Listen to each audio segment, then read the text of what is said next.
मैंने बेसाख्ता इसका हाथ थाम लिया। इसने मेरा हाथ छोड़ा नहीं। मैंने आहिस्ता से पूछा, ज़ैनब, तुम्हें मालूम है तुम मेरे लिए क्या अहमियत रखती हो? इसने सर झुका लिया, मगर उसके होंठों पर एक मुस्कुराहट थी। बगैर कुछ बोले इसने अपना सर मेरे कंधे पर रख दिया। ये इसका पहला खुद साख्ता पुरएतमाद कुर्बानी का इजहार था। मैंने इसे अपने बाजुओं में भर लिया और हम इसी तरह कुछ देर खड़े रहे। हवा में खुशबू थी, पुराने यादों की और नए वादों की। फिर इसने आहिस्ता से सर उठाया और मेरी आंखों में देखते हुए कहा, मुझे मालूम है आमिर भाई, मुझे हमेशा से मालूम था। इसकी आवाज में एक नया एतमाद था। इसने कहा, लेकिन हम क्या कर सकते हैं? हुमैरा नानी, तुम्हारे घर वाले, समाज। ये वो सवाल था जो हम दोनों ने 2 साल से अपने दिल में दबाया हुआ था।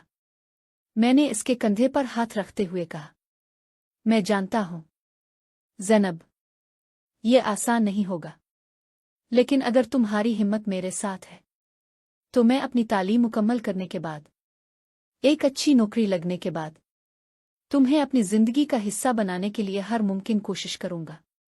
तुम्हारी रजामंदी के बगैर कुछ नहीं होगा। इसकी आंखों में आंसू आ गए, मगर वो मुस्करा रही थी। इसने हाँ में सर हिलाया। ये हमारा एक खामोश अहद था, बगैर किसी दस्तावेज के, बगैर किसी गवाह के, सिर्फ हमारे दिलों की गवाही पर। इसके बाद कुछ महीने और गुजर गए। मैंने अपनी मास्टर्स की डिग्री मुकम्मल कर ली और एक मरूफ कंपनी में बतौर ट्रेनी मुलाजिम शुरू कर दिया। ज़ैनब ने अपना मैट्रिक का इम्तिहान पास किया और एक कॉलेज में दाखिला ले लिया। हमारी मुलाकातें कम हो गईं क्योंकि वो पढ़ाई में मसरूफ हो गई और मैं अपनी नई नौकरी में। मगर जब भी मौका मिलता, हमारी नज़रें इसी खामोश अहद को ताज़ा कर देती। हमने कभी फ़ोन पर भी लंबी बात नहीं की, न ही कभी तोहफे वगैरह का तबादला किया। हमारा रिश्ता नज़रों, मुस्कुराहटों और उन चंद कीमती लम्हों की यादों पर कायम था जब हम अकेले होते थे। एक दिन अम्मा ने खाने की मेज़ पर अचानक कहा, ज़ैनब की माँ यानी हुमैरा की बहन की एक दूर की रिश्तेदार लाहौर से आई है। उन्होंने ज़ैनब को अपने बेटे के लिए देख लिया है। वो अच्छे घराने के हैं। हुमैरा बहुत खुश है।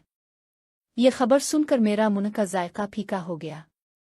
मैंने बेपरवाही से कहा, मगर ज़ैनब अभी पढ़ रही है, इसकी शादी की बात करना मुनासिब नहीं। अब्बा जान ने कहा, हाँ, यही तो मैं कह रहा था। लड़की अभी छूटी है, पढ़ाई पे तवज्जो दो। मगर तुम जानते हो रिश्तेदारों की बातों का दबाव। मैं खामोश रहा, मगर मेरा दिल एक तूफान से दो चार हो गया। मैं जानता था कि मैं अभी इतने मुस्तहकम माली हालात में नहीं हूं कि ज़ैनब से शादी की बात कर सकूं। दूसरी तरफ समाजी और ख़ानदानी रुकावटें भी दीवार की तरह खड़ी थीं। अगले हफ्ते जब ज़ैनब काम पर